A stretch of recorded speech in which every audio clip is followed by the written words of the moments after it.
Oke, shalom teman-teman yang ada di YouTube, teman-teman ada yang di TikTok, teman-teman yang ada di Zoom. Wah, sudah ramai sekali saya bisa melihat ribuan, saudara ya. Ribuan. Wow, puji Tuhan. Pagi ini tepatnya hari Sabtu tanggal 8 November dan kita akan mendengarkan kisah seorang perempuan yang dijamah Tuhan. Bukan bukan Tuhan yang menjamah, tapi dia yang menjamah Tuhan. Saudara, saya percaya pada saat ini ada perempuan-perempuan yang mungkin sudah lama putus harapan. Mari kita teladani perempuan ini, perempuan pendarahan, iman yang menyentuh kuasa. Saudara, mari sebelumnya kita berdoa. Terima kasih Bapak untuk pagi hari yang indah ini. Saat ini hambamu berserah penuh, menyerahkan totalitas ambil alih hamba. Roh Kudus bekerja bicara lewat mulut bibir hamba.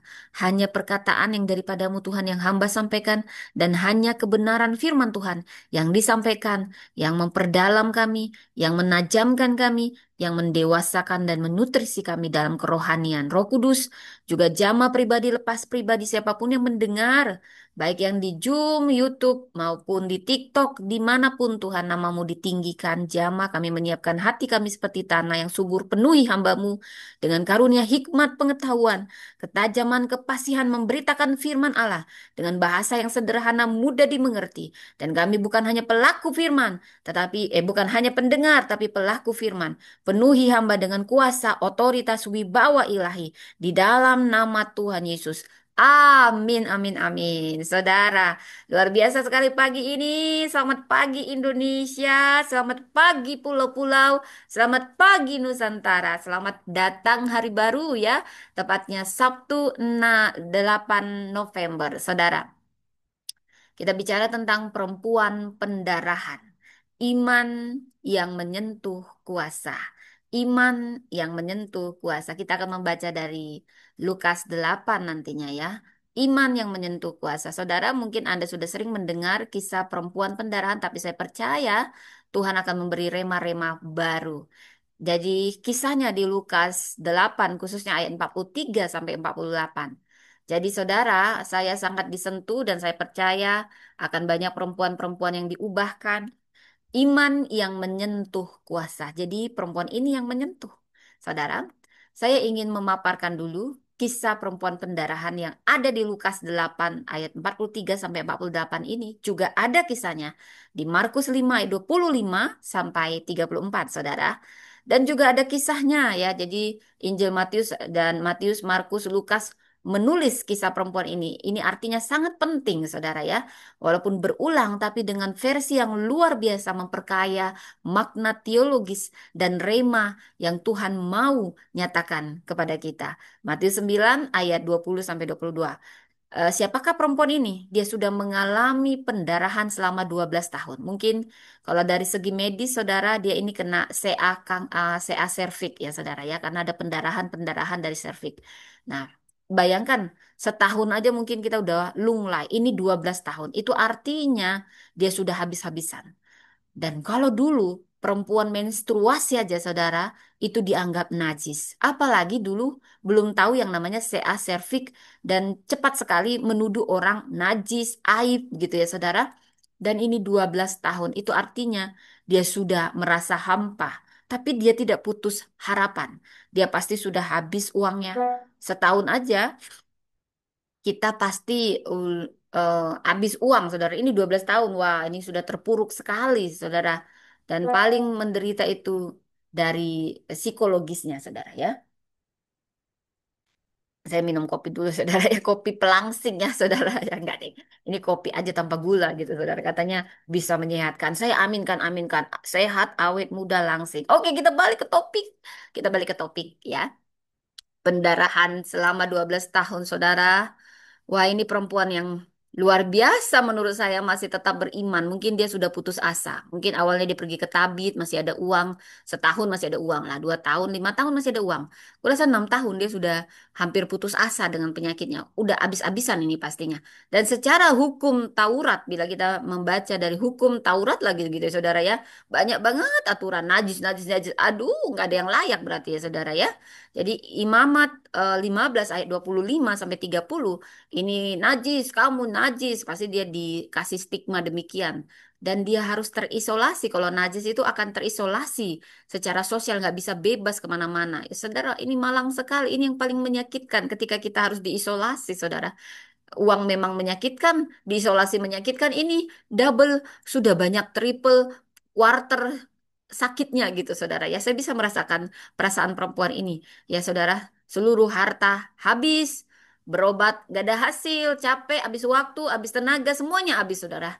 Wow, ini pasti putus asa. Setahun aja banyak orang putus asa, jangankan setahun 6 bulan udah ngeluh. Ini 12 tahun saudara, dan bukan Yesus yang menjamah perempuan ini, tapi perempuan ini yang menjamah Yesus. Dan saya berdoa saat ini, siapapun Anda yang saat ini mendengar, saya tahu ada yang hampir putus asa, mungkin bukan sakit penyakit, tapi permintaan Anda untuk jalan keluar. Saya mau katakan Roh Kudus menyampaikan. Seperti iman perempuan ini, iman yang menyentuh kuasa. Saat kau percaya, maka itu yang akan menarik kuasa Tuhan. Saat kau percaya dan tidak kehilangan kepercayaanmu, adakah iman ku temui di bumi? Adakah iman? Itu yang akan menarik kuasa Tuhan. Kau menang lebih dulu di alam roh. Saudara, secara hukum Taurat sudah habis harta semuanya, putus asa, dia mendekati Yesus dengan iman yang dalam dan secara diam-diam, dengan hampir putus asa tapi dia beriman, pasti aku sembuh. Dia sudah menang di alam roh. Kalau saja aku bisa menjamah jubah-jubahnya, aku pasti sembuh. Saudara, dia menyentuh banyak orang berbondong-bondong. Yesus sangat populer karena mujizat-mujizat yang dia lakukan. Dan dia hanya bilang, dia tidak teriak, dia hanya membilang dari hatinya, kalau ku jamah saja, aku sudah sembuh. Padahal 12 tahun dia sudah dijamah banyak orang, banyak tabib. Dia mungkin sudah banyak menjamah, tapi dia tidak berteriak. Dia hanya bilang, tapi dengan sepenuh hati, sepenuh kepercayaan. Asal ku sentuh jubah jumbainya, aku pasti sembuh. Dan kuasa pun mengalir. Dan dia pun sembuh seketika saudara. Ini momen yang membuat saya terharu, saudara. Terharu, dan Yesus, dia bingung siapa yang menarik kuasaku. Artinya kita bisa menarik kuasa Tuhan. Bukan hanya karena Tuhan ingin, saudara. Tapi dia lebih tahu kerinduan kita. Dia lebih rindu juga kita sembuh, saudara. Mari kita baca firman Tuhan yang luar biasa ini dari Lukas 8. Saudara akan baca, buka ayatnya, saudara. Saya akan eh, membaca dari ayat, ya saudara, sebentar ya. Ini oke.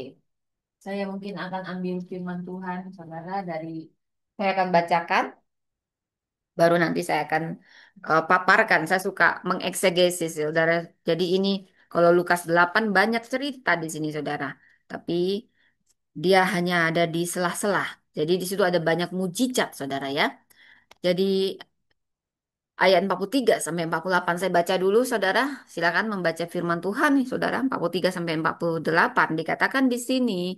Di situ ada seorang perempuan yang sudah 12 tahun menderita pendarahan dan tidak berhasil disembuhkan oleh siapapun. Ia maju mendekati Yesus dari belakang dan menyentuh jubah-jubahnya, jumbai jubahnya, dan seketika itu juga berhentilah pendarahannya. Wow, saudara, seketika ini saya merinding. Dan seketika itu juga, ini kata firman bukan kata saya, berhenti. Tanpa Yesus ngomong. Tapi dia yang ngomong dalam hati, tidak ada yang tahu. Tidak ada seperti mungkin KKR, ayo yang sakit maju, maju, maju. Lalu seperti ada yang ngaku-ngaku didorong-dorong, kalau nggak didorong nggak sah, kalau nggak jatuh nggak sah. Mungkin dia bahasa roh, saudara, saya bukan anti bahasa roh, saya juga berbahasa roh. Dan saya percaya ada yang murni benar-benar bahasa roh. Tapi saya mau katakan bukan bahasa roh Anda sampai Anda harus bohong-bohong ya supaya Anda terlihat rohani. Ya, saya bukan anti, saya seorang karismatik, tapi saya juga okumene, ya, saya juga seorang Presbyterian. Bagi saya semua tubuh Kristus, saya bukan Calvinis, saya bukan Arminian, saya pengikut Kristus sejati. Yang mau saya katakan, saudara, dari sini kita belajar ya, kesembuhan itu bisa kita tarik dengan iman kita yang benar-benar tulus, murni, dan benar-benar percaya kepada Tuhan. Ini bukan kata saya, ini kata firman. Bagaimana itu terjadi pada wanita pendarahan ini?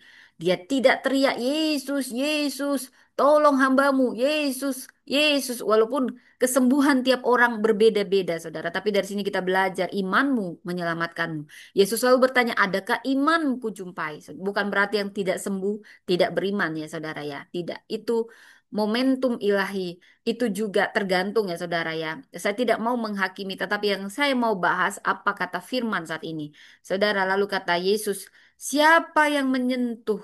Siapa yang menyentuh aku? Kata Yesus. Karena tidak ada yang mengakuinya, berkatalah Petrus, Guru, karena yang menyentuh Yesus bisa ribuan. Soalnya dia melakukan banyak mujizat, sangat banyak follower, sangat-sangat terkenal karena mujizatnya. Orang biasanya senang dengan mujizat, saudara. Tapi baru ini Yesus bingung siapa yang menyentuh aku. Apakah dia tidak tahu? Dia tahu. Dia hanya ingin sedang eh, menguji perempuan ini kembali dan juga ingin mengundang setiap orang. Saudara, lalu kata Yesus, siapa yang menyentuh aku? Namun Yesus berkata, ada seorang yang menyentuh aku. Jadi ini LAI yang terbaru ya saudara ya. Ada seorang ayat 45 lalu kata Yesus, siapa yang menyentuh aku? Karena tidak ada yang mengakui. Eh, Yesus berkata, ada seorang yang menyentuh aku sebab aku merasa ada kuasa keluar, keluar dari diriku. Saudara, saya merinding membaca ini saudara. Ketika perempuan itu melihat bahwa perbuatannya itu ketahuan, saudara. Ia datang dengan gemetar, dia takut. Karena mungkin sudah banyak stigma yang katakan kau najis, najis, kau najis. Karena dulu mungkin CA cervix belum diketahui, saudara. Kalau itu penyakit CA cervix, kalau tanda-tandanya saya melihat ini seperti CA cervix karena pendarahannya sampai 12 tahun ya, keluar dari itu pasti melewati cervix ya, saudara ya. Dulu imamat ya, makanya kita tidak lagi di bawah hukum Taurat, tapi hukum kasih karunia, tapi bukan meniadakan hukum Taurat, tapi disempurnakan oleh Tuhan, saudara. Dikatakan di sini, ini kata firman, bukan kata saya. Ketika perempuan itu melihat bahwa perbuatannya ketahuan, ia datang gemetar. Kenapa dia harus gemetar? Karena mungkin sudah terlalu banyak dia dibully, sudah sering dia diisolasi, dia bahkan berpikir kesembuhanku ini apakah juga akan marah. Mungkin sudah terlalu banyak uang keluar dan dia mungkin tidak punya uang. Dia pikir mungkin Yesus harus kubayar lagi kah? Tapi dia maju, dia sujud, dia datang dengan sujud, dia bisa berdiri, tapi dia datang dengan sujud, dengan kerendahan hati, saudara. Dan dia menceritakan di hadapan semua orang. Apakah Yesus tidak tahu bahwa perempuan ini dia sembuhkan? Dia tahu. Tapi dia ingin perempuan ini tampil. Perempuan ini ingin dijadikannya panggung kuasa ilahi untuk memberitakan pada semua orang yang hampir putus asa. Seperti perempuan ini. Mungkin 6 tahun saja kita sudah putus asa. Jangankan 6 tahun, 6 bulan. Banyak sekali mulut kita ini tajam mengumpat. Karena kita tidak sembuh dari penyakit. Tapi Tuhan ingin katakan ini perempuan 12 tahun tanpa saya panggil. Dia yang datang. Biasanya 5 bulan aja udah nggak ke gereja, saudara. Udah, aduh Tuhan aku tidak sembuh. Ngapain aku ke gereja? Banyak yang kepahitan sama Tuhan, saudara. Tapi saat ini perempuan ini panggung kuasa ilahi sehingga Yesus ingin dia tampil dan mengatakan supaya bangkit kembali harapan-harapan yang sudah pudar, bangkit kembali iman-iman yang mulai goyah.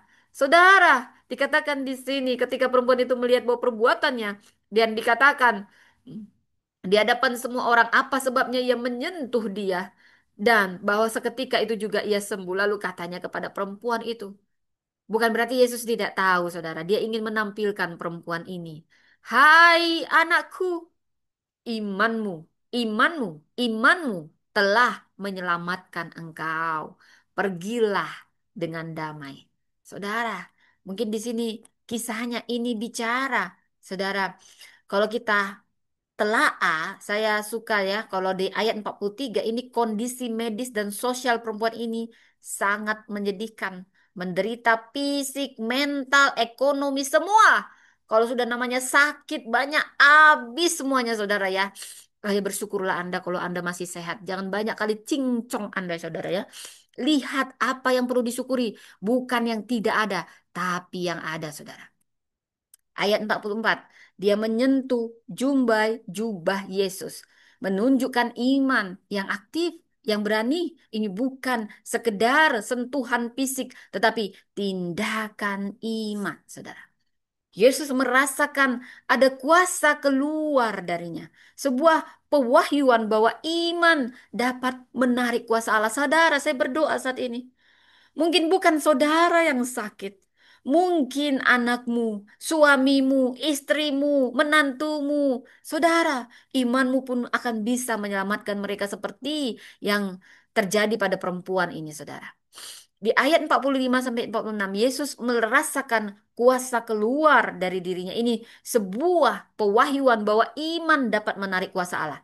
Lalu di ayat 47, perempuan ini mengakui perbuatannya dengan gemetar karena dia sudah biasa diisolasi, diremehkan, dianggap najis. Bahkan kesembuhan itu membuat dia takut. Wah, aku sembuh. Nanti aku diminta bayaran, gak ada uang lagi. Atau, apakah Yesus akan marah karena aku akhirnya sembuh? Saudara, tapi tindakan Yesus selanjutnya justru memulihkannya secara publik. Yesus bukan tidak tahu bahwa perempuan ini yang menjamah dia. Dia ingin membangkitkan perempuan ini. Sekalian, dia bukan hanya mau menyembuhkan totalitas, memulihkan, tapi dia juga mau mengutus perempuan ini. Makanya dia tanya, siapa yang menjamah aku? Bukan berarti Tuhan tidak tahu dia Tuhan. Tapi dia ingin memuji perempuan ini setelah memulihkan. Ketika iman perempuan ini menyentuh asalku jama jubah-jubahnya, aku sembuh. Aku sembuh. Dia sudah menang di alam roh. Dan ketika sentuhan Tuhan bekerja dengan iman perempuan ini, seketika ini kata firman, seketika itu juga pendarahannya berhenti. Saudara, saya tidak tahu apa penyakit Anda. Tapi seperti perempuan ini dijadikan Tuhan panggung kuasa. Tuhan juga memanggil orang-orang yang hampir putus harapan. Katakan bahwa aku pasti sembuh. Dan Tuhan tidak hanya ingin menyembuhkan penyakitmu, tapi akan memulihkanmu secara utuh. Bahkan mengutusmu dan memberimu penghormatan untuk orang-orang yang setia dengan imannya. Imanmu telah menyelamatkan engkau, kata Yesus. Dia memanggil perempuan ini tampil. Perempuan ini yang dulunya malu. Dia menyembunyikan dirinya. Najis, najis. Semua orang hanya bisa menghakimi dia. Karena dulu kalau dosa identik dengan penyakit. Najis, najis. Perempuan ini hanya tidak mau menyerah. Dan dia bilang asalku jamah. Sampai dia tertati-tati. Orang-orang berbondong-bondong. Dan dia tidak menyerah. Dan Tuhan tahu ada kuasa keluar. Karena kuasa Tuhan akan selalu tertarik dengan kuasa iman yang percaya penuh. Aku percaya, aku pasti sembuh. Tanpa dia harus teriak, tanpa Yesus harus teriak, tanpa KKR yang harus ditolak-tolak, ditolak-tolak. Memang ada demikian, saudara. Tapi percayalah, di situ juga ada kebenaran. Itu bagaimana kau menanggapinya dengan iman, saudara. Yesus mengakui, Yesus menghormati, dia memulihkan perempuan ini totalitas. Aku tidak hanya menyembuhkanmu, anakku. Saatnya tampil ke depan. Kaulah panggung yang akan kujadikan bagaimana contoh teladan iman yang penuh kuasa. Iman yang menyentuh kuasaku itu. Iman yang sungguh-sungguh percaya padaku. Saudara, iman sejati mampu menyentuh kuasa Tuhan. Tuhan tidak hanya memulihkan tubuh, tapi juga martabat dan identitas setiap kita. Apapun sakit penyakitmu, apapun yang kau gumulkan selama ini, saudara, sentuhan iman membuka aliran kuasa ilahi. Kristus adalah pusat pemulihan total. Iman sebagai jembatan antara penderitaan dan mujizat. Perempuan ini, saudara, menjadi simbol keberanian rohani dan harapan di tengah keputusasaan. Perempuan ini dikatakan perempuan yang 12 tahun pendarahan. Dia tidak disebutkan namanya siapa. Dia tidak punya status. Bahkan dari kondisinya 12 tahun pendarahan pasti tidak punya harapan. Karena itu 12 tahun lama sekali berharap. Sudah mungkin kepahitan. Saudara, saya tidak tahu mungkin saat ini ada yang sudah kepahitan menanti janji Tuhan. Tapi saya mau katakan biar kisah ini menyentuhmu kembali. Membangkitkan harapanmu bahwa Tuhan selalu menghormati yang setia dan menantikannya. Mungkin dunia menolak menyentuhmu. Seperti dunia menolak menyentuh wanita pendaran ini. Agama menjauhinya. Tapi perempuan ini memberanikan diri menyentuh Yesus. Bukan dia yang minta disentuh, tapi dia yang datang menyentuh Yesus. Bukan lewat pelukan besar, tapi jumbai kecil saja dia percaya. Dan sentuhan kecil itu didasari oleh iman yang besar. Ia tidak tahu apakah Yesus akan marah. Ia hanya tahu bahwa di antara kerumunan yang mendorong, dia datang menyembah dalam diam. Ia tidak menyentuh tubuh Yesus, hanya jumbai jubahnya. Tapi Yesus merasakan ada yang keluar kuasa dari dirinya. Dia melihat perempuan ini bukan sebagai gangguan, di mana dia sudah biasa dianggap demikian, saudara. Tetapi dia melihat perempuan ini, engkau putriku, putri kerajaan surga, putri yang pantas dipulihkan. Dan hari itu, satu sentuhan iman mengakhiri tahun-tahun penderitaan saudara. Satu sapaan lembut dari Sang Mesias mengakhiri stigma dunia. Ya disapa bukan dengan kau najis, najis, najis, najis. Tetapi hai anakku. Saudara, ia bukan hanya sembuh, ia diselamatkan, ia dihormati, ia dipulihkan. Dari perempuan ini kita belajar 7 hal yang ingin saya bagikan. Iman yang berani di tengah rasa tak layak. Mungkin dari sini banyak yang merasa tidak layak, tapi hampiri dengan keberanian. Lukas 8 ayat 44. Ini punya makna teologis yang dalam bahwa iman tak bergantung pada status, tapi pengenalan akan siapa Yesus. Ketika kita merasa tak layak, justru saat itu iman kita diuji dan dimurnikan. Dari sini kita juga belajar ketekunan dalam penderitaan. Lukas 8 ayat 43, saudara. Allah menghargai hati yang tetap mencari di tengah keputusasaan. Saudara, jangan menyerah walau jawaban belum datang. Saya mau katakan, jangan menyerah. Saya tahu di sini yang mendengar, saya tahu Roh Kudus bicara dengan sangat kuat. Ada yang sudah hampir menyerah. Saya katakan, jangan menyerah. Jangan menyerah. Kairos Tuhan akan tiba padamu seperti perempuan ini. 12 tahun dia menanti dan dia yang datang menyentuh dan kuasa itu mengalir. Dia tidak hanya disembuhkan, dipulihkan, tapi Tuhan mengutus dia menjadi panggung kehormatan, kesaksian, mujizat Tuhan. Jangan menyerah, saudara. Jangan menyerah, saudara. Ada ketekunan dalam penderitaan. Dan Tuhan akan menghargai hati yang tetap setia dan tidak menyerah di tengah keputusasaan. Saudara, terus cari Tuhan, terus cari Tuhan. Saya katakan, beberapa di antara di sini ada yang hampir menyerah. Roh Kudus sedang katakan, jangan menyerah. Kairosnya akan segera tiba. Jangan sampai kau bunuh diri. No, ada jalan keluar dalam Tuhan. Dan yang ketiga dari perempuan ini kita belajar tentang keberanian mengatasi rintangan sosial dan agama. Keberanian mengatasi rintangan sosial dan agama. Saudara, Imamat 15 ayat 25 sampai 27, Lukas 8 ayat 44. Ini punya makna teologis yang dalam. Injil melampaui batasan legalistik atau stigma sosial. Saudara, perempuan ini dipanggil untuk melampaui stigma. Apa itu stigma? Label-label, julukan-julukan yang biasanya ada bulinya di dalam, saudara. Julukan begitu si najis, si ini gitu. Tapi perempuan ini bangkit. Dia tidak peduli dengan apa kata orang, saudara. Mari, apapun stigma yang pernah dilabelkan padamu, hempaskan itu dan lihat pada Tuhan. Dia bisa memulihkan apapun.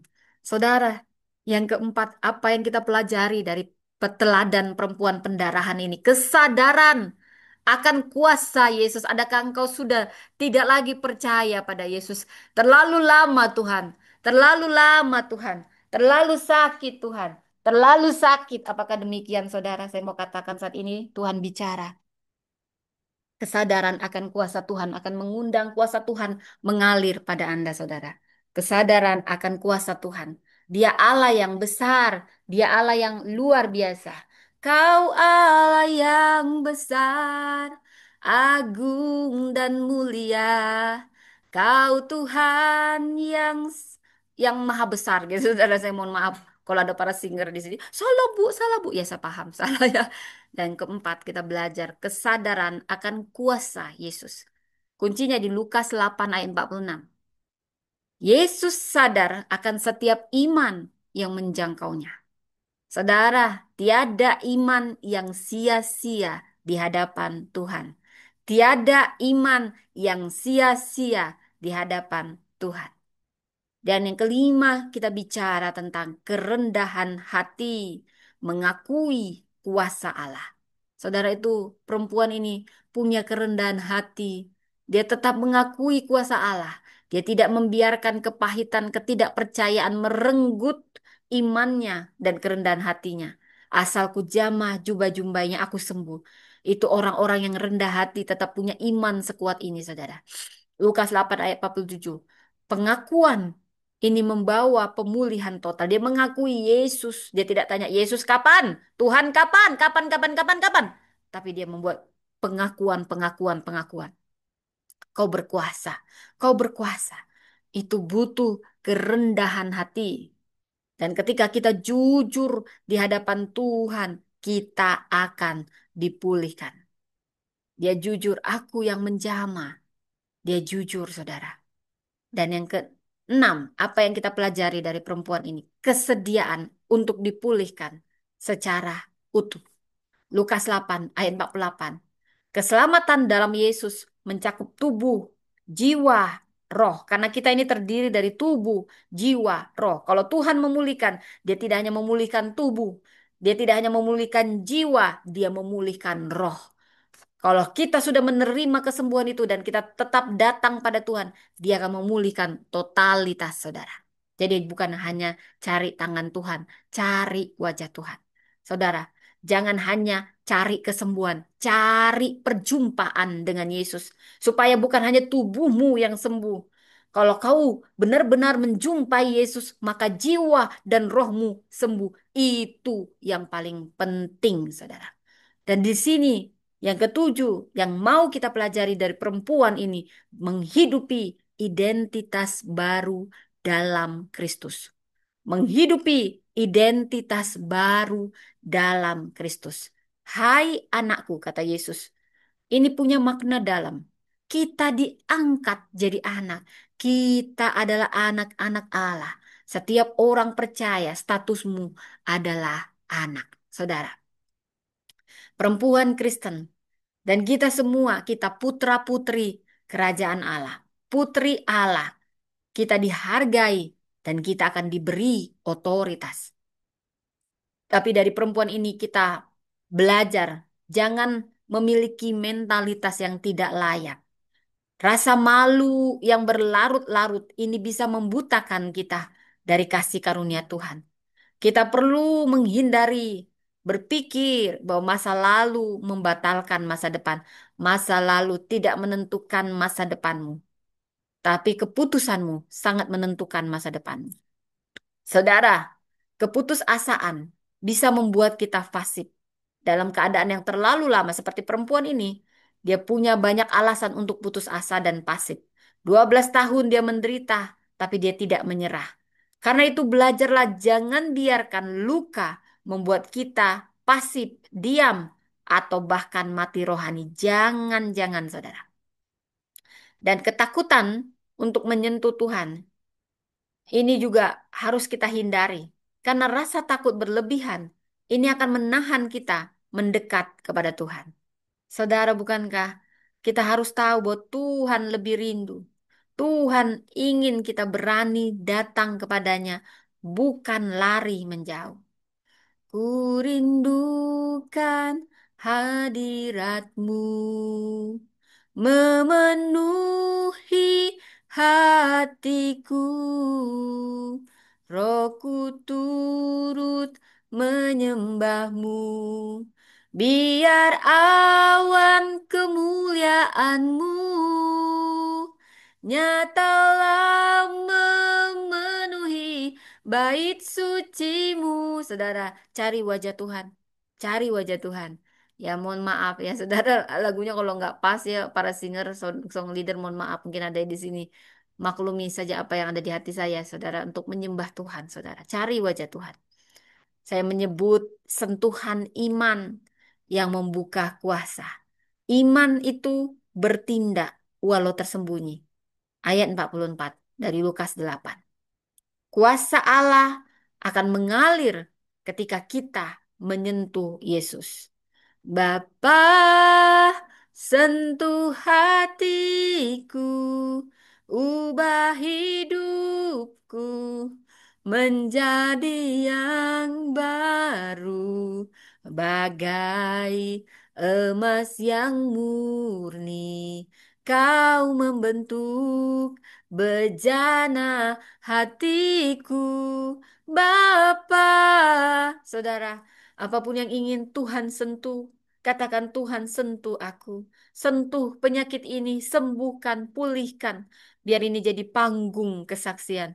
Kuasa Allah mengalir ketika kita menyentuh Yesus dengan penuh iman, penuh kepercayaan. Pemulihan sejati itu terjadi bahkan saat kita mengalami perjumpaan pribadi dengan Yesus. Perempuan ini tidak hanya disembuhkan, dia berjumpa secara pribadi dengan Yesus. Dia menjadi panggung kuasa Allah. Saudara, kalau Tuhan mau sembuhkan, dia tidak mau setengah-setengah, saudara. Karena pemulihan sejati yang dia ingin berikan kepada setiap kita. Dia ingin bertemu muka dengan muka, tenggelam di dalam kasih-Mu, Bapa. Saudara, perjumpaan pribadi, encounter dengan Tuhan. Seperti kisah perempuan ini. Disembuhkan lewat doa yang sederhana. Asal ku jamah saja jubah-jubahnya aku sembuh. Faith is the hand that reaches out to touch the robe of the Savior. Dia tetap Allah.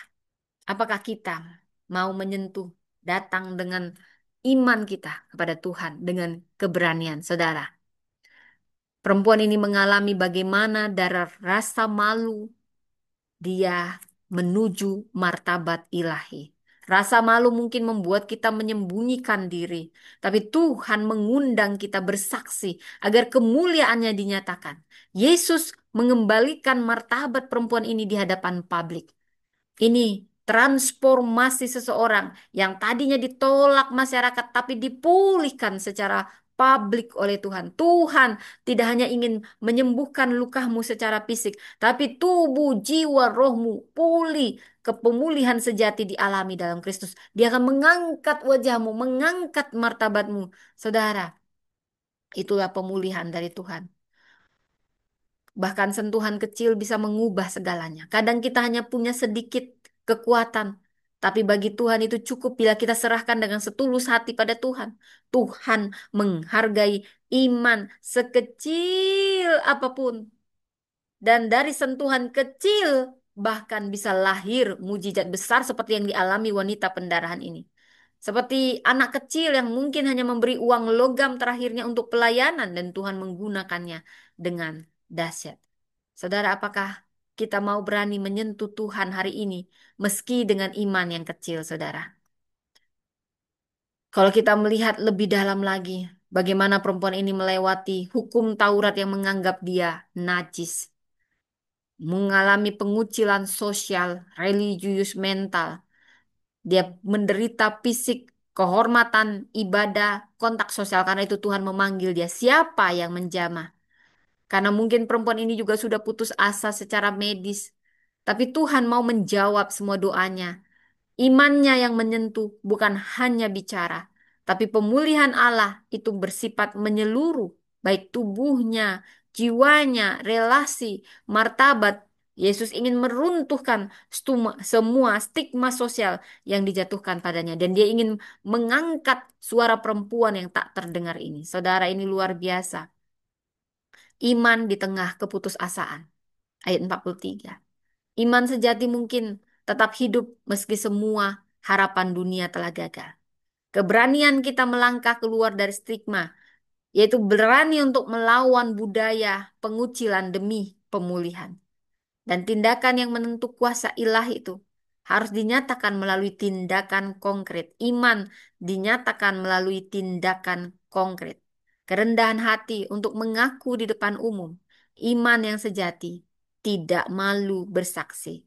Kerinduan akan pemulihan utuh. Jadi bukan sekedar ingin sembuh, tapi ingin dipulihkan sepenuhnya. Ini mengakses kuasa ilahi tanpa kata, tapi menerima identitas baru dari Tuhan. Yesus memanggilnya anak. Itu identitas baru yang memulihkan, saudara. Jadi saudara, dari sini kita belajar bagaimana iman yang berani menembus batas. Iman sejati melampaui rasa malu, rasa takut dan stigma budaya dan sentuhan yang menarik kuasa ilahi. Ada kuasa dalam iman yang bergerak dan menyentuh Yesus. Bukan hanya sembuh, tapi diselamatkan secara menyeluruh. Iman sejati tidak hanya percaya, tapi berani menyentuh, saudara. Satu sentuhan iman dapat mengubah sejarah hidup kita. Satu sentuhan iman dapat mengubah sejarah hidup kita. Karena Yesus tahu perbedaan dorongan dan sentuhan. Saudara, Yesus tidak tahu siapa yang menyentuhnya, tapi sebenarnya dia tahu, namun ingin memulihkan secara tubuh, jiwa, roh. Dia tahu, dia ingin memberitahu kepada semua orang yang mulai meragukannya. Lihat perempuan ini yang percaya kepadanya. Selalu direspon, saudara. Dan dia selalu merespon iman dengan kuasa pemulihan. Saudara, saat ini ada nubuatan yang saya dapatkan untuk beberapa orang. Saudara dengarkan baik-baik. Di saat ini mungkin ada di antara engkau. Ada banyak wanita dalam pelayanan yang mungkin yang berdarah tapi dalam diam. Mungkin Anda perempuan-perempuan yang malu, terpinggirkan, dan Anda tidak punya suara. Tapi Tuhan mau menyatakan, Tuhan menetapkan Anda akan dipakai sebagai jubah yang bisa dijamah. Di sana kuasa Tuhan akan mengalir dan setiap orang akan tahu bahwa Tuhan melihat. Dia menyembuhkan secara total, bukan hanya tubuh, tapi menyembuhkan identitas masa depan orang yang mau percaya padanya. Saudara, aku mau katakan ada beberapa perempuan yang melayani di sini. Teruslah melayani, meski dalam keramaian yang menekan. Sebab Tuhan akan berhenti untuk satu orang yang dijamah melalui pelayanan. Saudara mulai katakan, aku adalah orang yang dijamah oleh kasih dan menjamah kuasa. Aku tidak lagi disembunyikan oleh rasa malu, tapi ditinggikan oleh pemulihan. Aku melangkah bukan dalam luka, tapi dalam iman. Kuasanya tidak pernah tertahan dari yang mereka yang percaya. Aku menyentuh Yesus dan hidupku tidak lagi sama. Aku miliknya. Aku disembuhkan, diselamatkan, dan diutus. Amin, amin. Demikian firman Tuhan, saudara. Ini firman Tuhan yang luar biasa. Dan saya berdoa, saudara, Anda yang ada di sini, Anda mengalami pemulihan total seperti yang dialami oleh perempuan ini, saudara. Dan Tuhan akan datang memulihkan secara total dan secara totalitas. Mari kita berdoa, saudara. Terima kasih Tuhan untuk firman-Mu yang luar biasa ini. Terima kasih Yesus. Kami percaya sentuhan-Mu memulihkan bukan hanya bagian kami yang sakit, tapi pemulihan sejati terjadi baik tubuh, jiwa, roh kami. Ini kami Tuhan. Kami percaya dengan segenap hati kami dan kami mau katakan semua baik. Tuhan turut bekerja dalam apapun, mendatangkan kebaikan bagi yang percaya. Terima kasih Tuhan. Terpujilah namamu, termulia sampai selama-lamanya. Dan aku berdoa saat ini saudara, siapapun Anda yang sakit, angkat tanganmu. Anda yang berbeban berat, angkat tanganmu. Atau mungkin bukan Anda yang sakit, siapapun. Imanmu juga akan menyentuh kuasa yang menyembuhkan. Tuhan, aku berdoa saat ini buat tangan-tangan yang terangkat. Tangan-tangan yang mulai putus asa karena bertahun-tahun menunggu-nunggu. Tapi penantian, kesetiaan di ujung penantian tidak pernah sia-sia kau menghormati. Biar Tuhan ada pemulihan total, ada pengembangan kerohanian saudara. Dalam nama Tuhan Yesus aku berdoa melepaskan berkat. Sembuh oleh bilur-bilur darah Yesus. Siapapun yang sakit pagi ini angkat tanganmu. Oleh bilur-bilur darah Yesus, engkau sudah sembuh. Dalam nama Tuhan Yesus. Amin, amin, amin, amin. Demikian firman Tuhan. Baik saudara yang ada di TikTok dan demikian juga firman Tuhan yang ada di Zoom dan juga di YouTube. Anda bisa mendengarkannya. Oke, Tuhan memberkati. Saya tutup dulu yang di YouTube. Tuhan memberkati.